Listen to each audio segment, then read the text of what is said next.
नमस्कार, MDP news 24 में आपका स्वागत है। मैं हूं उमेश मिश्रा। बढ़ते आगे खबरों की ओर।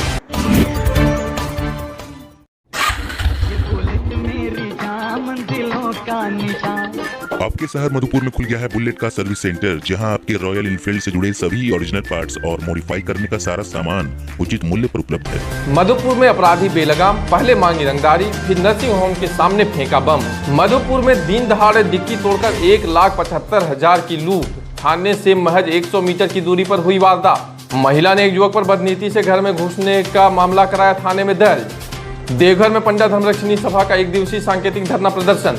इंस्पेक्टर इंचार्ज के अभद्र व्यवहार को लेकर मार्गो मुंडा के पत्रकारों ने भी सौंपा ज्ञापन। समाज सेवी गंगा नारायण ने देवीपुर के नवाडी गांव के सड़क की कराई मरम्मत। इंसानियत अभी भी है बाकी। बिहार के 2 लड़कों को दिया आश्रय और अब भेजा अपने खर्चों पर घर वापस। हाथी का दांत साबित हो रहा है गोड्डा सांसद द्वारा दिया गया कर्णेश्वर मंदिर में जनरेटर। खिल गए काश के फूल, प्रकृति ने दे दी बरसात समाप्ति के संदेश। देवघर में जीडीडीएवी स्कूल के द्वारा किया गया मास्क का वितरण। और अब जानते हैं खबरें विस्तार से। बीते दिन गुरुवार की रात करीब 8:30 बजे अचानक एक बम धमाके से पनाकोला और आसपास के कई इलाकों में हड़कंप मच गया। पनाकोला स्थित एक निजी नर्सिंग होम के गेट के सामने अज्ञात अपराधियों द्वारा इस घटना को अंजाम दिया गया। नर्सिंग होम के संचालक डॉक्टर आर के मुखर्जी ने बताया कि कल शाम लगभग 6 बजे उन्हें एक धमकी भरा फ़ोन कॉल आया था, जिसमें यह कहा गया कि तुम नर्सिंग होम भी चलाते हो और एक निजी कॉलेज में शिक्षक भी हो, तुम्हें 2 करोड़ रुपए की रंगदारी देनी होगी। कॉल करने वाले ने यह भी कहा कि मैं चकाए से बोल रहा हूँ। पहले तो डॉक्टर मुखर्जी ने इसे मजाक समझा, फिर इसकी गंभीरता को समझते हुए उन्होंने मधुपुर थाना में जाकर इसकी शिकायत दर्ज करा दी। थाने से जैसे ही वे लौटे और अपने नर्सिंग होम में मरीजों का इलाज कर रहे थे, उसी समय उन्हें तेज़ धमाका सुनाई दिया। जब वे बाहर निकले तो देखा कि चारों ओर धुआं ही धुआं छाया हुआ है। उन्हें समझ आ गया कि किसी ने गेट पर कोई पटाखा या बम फेंका है। इसकी सूचना तुरंत उन्होंने मधुपुर थाने को दी। बम फेंकने की घटना के तुरंत बाद एक बार फिर उसी नंबर से उन्हें फ़ोन आता है। उस फ़ोन कॉल में यह कहा जाता है कि यह तो अभी सिर्फ ट्रेलर दिखाया गया है, पूरा फिल्म दिखाना तो अभी बाकी है। डॉक्टर मुखर्जी ने यह भी कहा कि अब वे और उनका पूरा परिवार इस घटना के बाद काफ़ी डरे और सहमे हुए हैं। उन्होंने मधुपुर थाने से सुरक्षा की मांग की है। इंस्पेक्टर सत्येंद्र प्रसाद ने कहा कि इस घटना के संबंध में अज्ञात लोगों पर रंगदारी मांगने व धमकी देने का मामला दर्ज कर लिया गया है। जिस फ़ोन नंबर से कॉल आया था वह नंबर दोनों बार चकाए का लोकेशन हमारे टेक्निकल सेल के द्वारा बताया गया है। पुलिस मामले की तहकीकात कर रही है। बच्चा हम मधुस्थल में पढ़ाते हैं, आपका क्लिनिक चलता है, हमको 2 करोड़ रुपया दीजिए कभी। हाँ, वो क्या बोलते हैं रंगदारी। तो फिर इसका दिए हम लोग थाना में FIR थी, थाना से देखा है स्टूडेंट पेशेंट है तब ब्लास्ट कर दिया। बोला अभी तो टेलर भी थे, मेरा बाप आना बाकी है। मधुपुर थाना क्षेत्र के थाना रोड स्थित वीणा मेडिकल में दवा खरीद रहे सारठ के एक CSP संचालक जियाउल अंसारी की बाइक का डिक्की तोड़कर अज्ञात चोरों ने 1,75,000 रुपए उड़ा लिए। पुलिस मामले की छानबीन में जुट गई है। वह आसपास के CCTV फुटेज खंगाल रही है। पीड़ित युवक ने बताया कि वो सारठ में CSP चलाता है। आज उसने मधुपुर के सेंट्रल बैंक से 1,50,000 एवं यूनियन बैंक से 25,000 की निकासी की थी, जिसे डिक्की में रखकर वो दवा खरीद रहा था, तभी घटना घटी। पीड़ित युवक ने बताया कि 3 युवकों द्वारा इस घटना को अंजाम दिया गया है और इसके बाद तीनों फरार हो गए हैं। मेरा नाम जियाउल अंसारी है। मेरा घर बसहा टाड़ा, बावना के पास जो बसहा टाड़ा है। मैं मेडिकल में रहता हूँ सर। इसके अलावा एक CSP का पॉइंट भी लिया हूँ सर। तो CSP का पॉइंट लिया हूँ सर। तो आए थे यहाँ पैसे निकासी करने के लिए मधुपुर सेंट्रल बैंक। तो वहाँ पे 1,50,000 निकासी किए सर। उसके अलावा यूनियन बैंक में 25,000 निकासी किए। उसके अलावा जब यहाँ मेडिसिन लेने के लिए आए सर, बाइक खड़ा किए। बाइक खड़ा करने के बाद मेरा बाइक से 1,75,000 चोर लेके चला गया। 3 था, जो एक मेरे सामने ही था, वो CCTV कैमरा में वो नज़र आ गया था।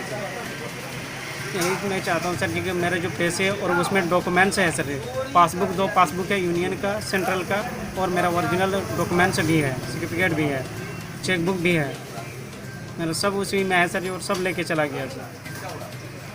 मधुपुर थाना क्षेत्र के गोलीटाड़ गांव की रहने वाली एक महिला ने अपने ही गांव के एक युवक पर बदनीयती से अपने घर में घुसने का मामला थाने में दर्ज कराया है। इस संबंध में महिला ने बताया कि कल मेरे पति जब घर पर नहीं थे तो मैं अपने 3 बच्चों के साथ घर में अकेली थी। उस समय मेरे ही गांव के भागीरथ यादव मेरे घर में बदनीयत से घुसे। जैसे ही मैंने उसे देखा मैंने हल्ला मचाया। उसने भागते भागते यह धमकी भी दी कि यह बात किसी को नहीं बताना, नहीं तो अच्छा नहीं होगा। उस समय उसका एक साथी भी बाहर खड़ा था। सोए थे, उसके बाद में वो लड़का घुसा मेरा घर में, केवाड़ ठुकवा लिया। उसके बाद में दिया एटा धक्कन। उसके बाद में जब हम गेट खोले उसके बाद में जो टाटी तोड़ के जो भागा था उसका पैरवा उसमें लटक गया था। तो हम वही ढेल्टा से उसको मारे, तो उसमें लगा नहीं, लेकिन वो कूद करके भाग करके वहाँ कर जा करके वो बैठ गया। तब जब हम डंडा लेके निकले, उसको देखा है वहाँ पर, तो डंडा लेके निकले तो वो हमको क्या बोलता है कि बोला आपको हम 50,000 रुपया दे देंगे, लेकिन तू ये बात दबा दे। हमको यही बोलता था। कौन बोला ये बात? वही लड़का जो भागरी जो ढुका था मेरा घर में। उसको बाद में वो क्या भागरी यादव है उसका नाम, तो वो हमको फिर क्या बोला, अब सब लोग जब जुटने लगा तब बोला कि नहीं है, बोला हम नहीं ढुके हैं, चलो हम मंडप में क्रिया जा करके खा लेंगे। तो आपके घर में घुस के आपके साथ क्या किया? वो हमको कुछ नहीं कर सका सर, लेकिन घुस चुका था मेरा घर, ढूक गया था, टाटी उटी सब तोड़ ताड़ के फेंक दिया था। जब हम चिल्लाने लगे किस उद्देश्य से, क्या क्या मैंने क्या नियत क्या उसका? उसको लेजर उठने पर कोशिश किया था। कौन गांव हुआ आपका? गोनली टार हुआ सर। और कौन कौन घुसा? वही खाली एगो भागरी यादव घुसा था और फुटिया यादव वहाँ पर खड़ा था। मेरा घर में कोई नहीं था सर, मेरा बस 3 गो बच्चा था और हम थे, बस कोई नहीं था सर। रात कितने बजे घटना? 10:30 बज रहा था सर। आपके पति कहाँ रहते? मेरा पति गया था, वही 2-3 दिन हुआ था, बंगाल चल गया था साइकिल से काम करने। छुपाने वाला बात क्या है। और फिर वो तुरंत वापस आया। हम रात में ही कॉल किए तो आया, फिर सवेरे कल 6 बजे आया। मुखिया के हम बोले तो मुखिया यही कल करते करते इतना टाइम कर दिया, तो हम फिर यहाँ पर आने पड़ा हमको। कौन है मुखिया आपका? यही राजू है, राजू यादव। हाँ। देवघर के बाबा मंदिर कार्यालय में आज पंडा धर्मरक्षणी सभा के द्वारा 1 दिवसीय सांकेतिक धरना प्रदर्शन रखा गया। पंडा धर्मरक्षणी सभा ने यह धरना प्रदर्शन मंदिर प्रशासन के विरोध में रखा। धर्मरक्षणी सभा के महामंत्री कार्तिक नाथ ठाकुर ने मंदिर में ऑनलाइन टिकट अर्धा और 200 यात्रियों द्वारा पूजा करने का विरोध किया। उन्होंने कहा कि यहाँ सभी यात्रियों को, चाहे वो झारखंड के, बिहार के या बंगाल के हों, सबको पूजा करने की अनुमति दी जाए। ऑनलाइन एंट्री पास बंद हो। आप सभी भली भांति जान रहे हैं कि अभी देश में 70 से 80 हज़ार की संख्या में रोज कोरोना महामारी के मरीजों की संख्या आ रही है।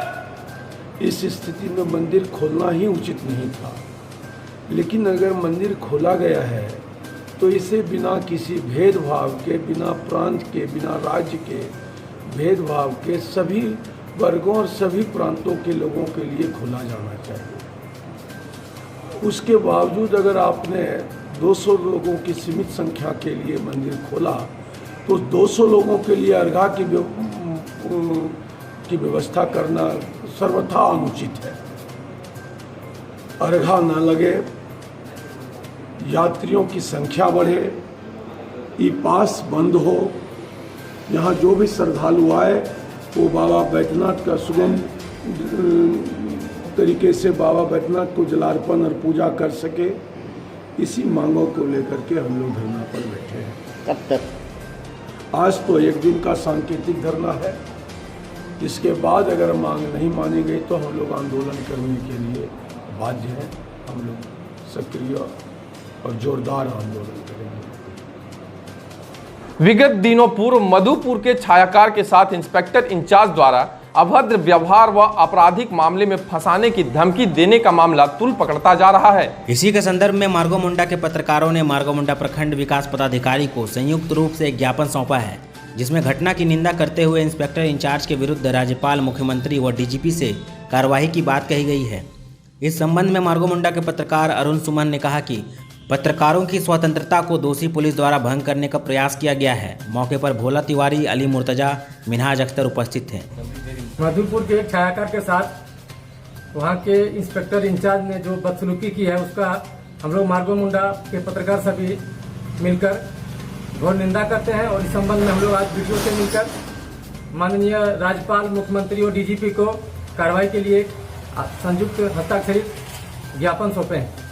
इंस्पेक्टर इंचार्ज द्वारा मधुपुर के पत्रकार दुर्व्यवहार किया है, उसको हम लोग घोर निंदा करते हैं।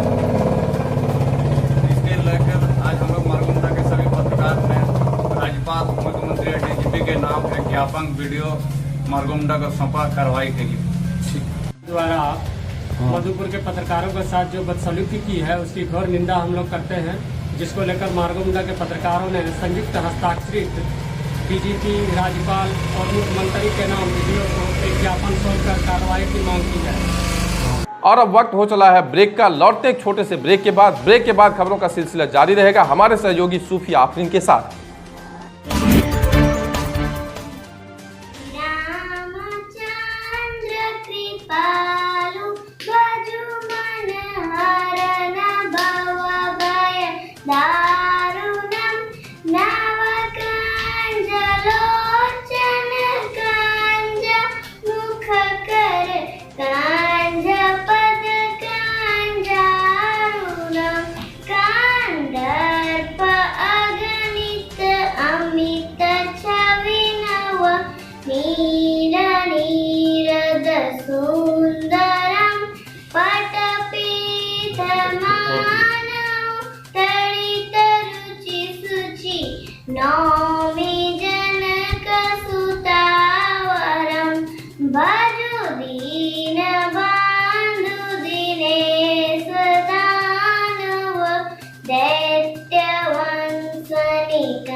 ब्रेक के बाद आपका स्वागत है। मैं सूफी आफरीन। बढ़ते हैं आगे की खबरों की तरफ। देवीपुर प्रखंड के बरगुनिया पंचायत के नवाडी गांव के ग्रामीण जनप्रतिनिधियों एवं विभाग से सड़क की मरम्मत की गुहार लगाते लगाते थक चुके थे। किसी ने उनकी नहीं सुनी, अतः गांव के स्थानीय लोगों ने फोन पर समाज सेवी गंगा नारायण सिंह से संपर्क कर सड़क की समस्या अवगत कराया। गंगा नारायण ने फोन पर ही उन्हें यह आश्वासन दिया कि उनकी समस्याओं का समाधान जल्द कराया जाएगा। अपने वादे के अनुसार नवाडी गांव की सड़क पर मोरम और स्टोन डस्ट डलवाकर सड़क की मरम्मत का कार्य का शुभारंभ समाज सेवी गंगा नारायण द्वारा कराया गया, जो आज पूर्ण हो गया। स्थानीय ग्रामीणों ने समाज सेवी गंगा नारायण के प्रति धन्यवाद व्यक्त किया। मौके पर आर्यन यादव, गोलू, दिनेश कुमार, देवेंद्र कुमार, बंटी, मुरारी और पवन मौजूद थे। कहते हैं इंसानियत अभी भी कुछ लोगों में जिंदा है। इस कहावत को चरितार्थ कर दिया मार्गोमुंडा प्रखंड के मुरली पहाड़ी के रहने वाले शमसुल अंसारी ने। जब देश में लॉकडाउन 1 लागू हुआ, उसी समय बिहार के 2 लड़के गुड्डू कुमार और राजू कुमार लॉकडाउन के पहले से ही गांव के पास ही रजाई धुनाई का काम कर रहे थे। लॉकडाउन जैसे ही लगा, कुछ दिनों के बाद ही उसके मालिक ने उन दोनों को छोड़कर बिहार की ओर चल दिए। किसी तरह दोनों लड़के 2-3 दिन इधर उधर भटकते रहे। एक दिन वे दोनों शमसुल अंसारी को गांव के चौराहे पर भूखे प्यासे रोते हुए मिले। वह उन दोनों को अपने घर ले आए और अपने घर में ही सभी तरह का सामान उपलब्ध कराकर अपने घर में आश्रय दिया और लॉकडाउन के प्रारंभ से लेकर अभी तक अपने घर में अपने बच्चों की तरह रखा। आज उन्होंने बिहार में उनके माता पिता से संपर्क कर प्रशासन को इसकी सूचना देकर पंचायत के मुखिया से दस्तावेज तैयार करवाते हुए बस के द्वारा उनके घर बिहार वापस भेज दिया है। दोनों लड़कों ने जाते समय बताया कि पिछले 6 महीने से शमसुल अंसारी ने उन्हें अपने बच्चों की तरह रखा। दोनों लड़के घर वापसी करते समय काफ़ी खुश नजर आए और शमसुल अंसारी को धन्यवाद भी दिया। कैसे भेज रहा है? पैसा दे रहा है। घर जाने में कैसा लग रहा है अभी? अच्छा लग रहा है। शमसुल भाई को क्या कहना चाहते हैं इसमें? क्या कहना चाहते हैं? इतना दिन रखा तुमको। थैंक यू बोलना चाहते हैं। ठीक है। और तुम्हारा माँ बाप से बात होता है फोन में? होता है। ठीक। 2 बच्चा काम करने के लिए यहाँ रजाई ढूंढने के लिए आया था। इसका लॉकडाउन से पहले इसका मालिक लॉकडाउन लग गया, उसका बाद इसका मालिक जो है लोग को छोड़ के चला गया। वहाँ 2-4 दिन देखें, बहुत तकलीफ हो रहा था। तब हम इसको अपना घर ले आए और हम अपना घर में अपना परिवार के तरह दोनों को रख रहे हैं। खिलाना पिलाना, कपड़ा लत्ता जो भी है। अब लॉकडाउन धीरे धीरे खत्म हो गया। अब इसको हम थाना प्रभारी के जानकारी दे करके इसको जो है जो भी भाड़ा लगेगा यहाँ से इसका घर जाने के लिए, इसको भाड़ा दे करके इसको गाड़ी में चढ़ा करके इसको हम घर के लिए विदाई करेंगे। कहते हैं दान उधार या मुफ्त में हाथी भी मिल जाए तो लोग हाथी को भी ले लेते हैं, भले ही हाथी के पालन पोषण में अक्षम हो। यह बातें साक्षात होता देखना हो तो करो ग्राम स्थित प्रसिद्ध बाबा कर्णेश्वर मंदिर के प्रांगण में आ जाएं और मंडल के करो प्रखंड के करो ग्राम में अवस्थित बाबा कर्णेश्वर मंदिर में लाखों रुपए की लागत से एक पावरफुल जनरेटर पिछले वर्षों मंदिर प्रबंधक को एक समारोह आयोजित कर सांसद डॉक्टर निशिकांत दुबे ने बड़े ही अरमान के साथ दिया था, ताकि बिजली गुल होने से जनरेटर का उपयोग हो सके और श्रद्धालुओं को कोई परेशानी ना हो। मंदिर प्रबंधन की अकर्मण्यता और उदासीनता के कारण जनरेटर कूड़े के ढेर में पड़ा सड़ रहा है। धूप बरसात के कारण दिनों दिन जनरेटर खराब होता जा रहा है। लगता है कुछ महीनों के बाद इसे कबाड़ी वाले भी लेने से इनकार कर देंगे। मंदिर कमेटी के सदस्य शिबू राय ने कहा कि समिति के सदस्यों को इससे कोई लेना देना नहीं है। सौर ऊर्जा से संचालित सभी लाइटें भी खराब होने के कारण पड़ी हुई है। यहाँ मंदिर में हर पूजा के लिए अलग अलग समितियाँ बनी हुई है, इसलिए कोई समिति इस पर ध्यान नहीं दे रहा है। खुले आसमान के नीचे जनरेटर को यूं ही छोड़ दिया गया है। मंदिर प्रबंधन इस दिशा में पहल करे और जनरेटर के रखरखाव की समुचित व्यवस्था करे। खबरों के माध्यम से लोगों ने डॉक्टर निशिकांत दुबे को भी इस पर संज्ञान लेने को कहा है। आज हमारे जो यह कर्णेश्वर मंदिर के सामने जो जनरेटर रखी जो निशिकांत दुबे के द्वारा दिया हुआ है हमारे एमपी साहब, उसकी बुरी स्थिति है। अभी ना वो जनरेटर अभी ठीक हालत से चल रही है, ना कोई लोड उसमें मिल रहा है। और हमारा कर्णेश्वर मंदिर इतना बड़ा मंदिर के बीच में न भीतर में लाइट है न कुछ है, कोई देखने वाला नहीं है। ऐसे इंसान अपना कुछ अपना डिंग बोलते रहते हैं, ऐसा ठीक उचित नहीं होता। जो सच है उसी को बताना चाहिए, ताकि हर इंसान जाने उस चीज को और इसी को जानने के बाद उनके पास तक पहुँचाए।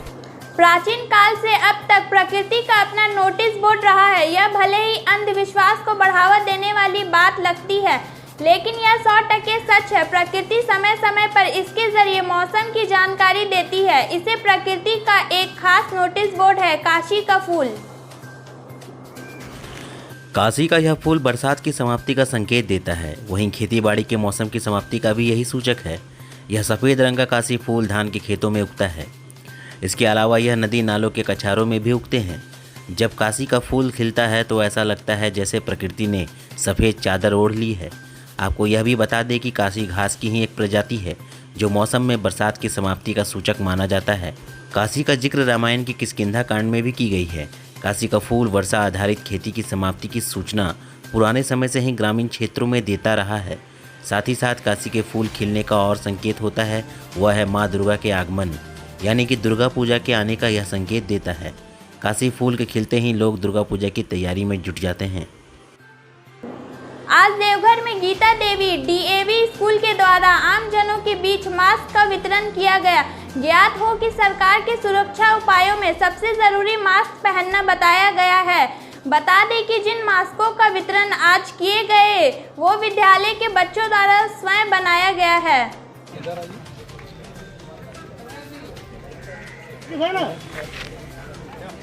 बच्चों का बहुत सारे ऑनलाइन पढ़ाई के अलावा कॉम्पिटिशन्स भी चल रहे थे। इसी कॉम्पिटिशन्स के तहत में चाहे कि बच्चों में एक अवेयरनेस जागे, इसके चलते बच्चों को बताया गया कि आप अपने घर में जितना हो सकता है मास्क बनाएं और वो बनाए वो मास्क स्कूल में जमा करें। वो सभी जमा मास्क आज यहाँ पर आए हैं सफाई मित्रों के बीच में बांटने के लिए। और यहाँ के बाद फिर हम लोग जाएंगे कोपरी बाग, वहाँ के लोगों को भी ये मास्क जितने जमा हुए सभी बांटे जाएंगे। ये बहुत ही अच्छा लग रहा है इन लोगों के बीच में होकर के मास्क का डिस्ट्रीब्यूशन। तो बच्चों के द्वारा स्वनिर्मित अपने हाथ से इन लोगों ने बनाया मास्क और हमारे सफाई मजदूरों के बीच बांटा है। ये मास्क में सुरक्षा तो बहुत ज़्यादा है, लेकिन आत्मीयता उससे ज़्यादा है। बच्चों का जो लगाव है स्वच्छता के प्रति, हमारे कर्मचारी को बचाने के प्रति, इसलिए मैं डीएवी स्कूल के बच्चों के प्रति आभार व्यक्त करता हूँ। आज के लिए बस इतना ही। कल फिर मिलेंगे कुछ नई खबरों के साथ। तब तक मुझे दीजिए इजाज़त। नमस्कार।